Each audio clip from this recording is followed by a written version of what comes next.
Unbelievable! Sila yung mga batang magaling sa ginagawa nila, kaya nakakabilib na i-inspirasyon pa sa ibang mga bata. Oo, isa siya sa mga batang pwede mong sabihing, ano nga yung tawag mo sa kanila, Mikmik?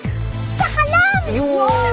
Sakalam! Oo, sakalam nga ang batang believable na si Danny Agnihotri. Ayan oh, ang lakas-lakas-lakas niya. Yan si Danny Agnihotri, ang 5-year-old weightlifter ng Quezon City. Noong 3 years old si Danny, sinasama siya ng parents niya pag nag-gym sila. Napansin nilang hilig ng anak magbuhat ng magagaan na weights. Kaya naman in-enroll nila ito sa powerlifting gym.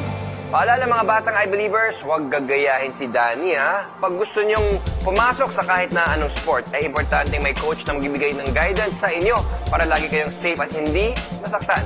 Remember, safety first. Kaya si Danny, nag-training at ginagabayan ng coach. Dahil sa sipag at pag-focus niya sa kanyang sport, nanalo na agad si Danny. At nag-enjoy din siya ha.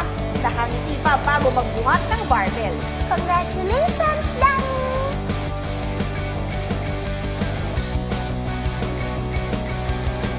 Idol ni Danny si Olympic weightlifting gold medalist Heidelin Diaz at pangarap niya to represent our country one day sa Olympics. Congrats, Danny! Isa kang Batang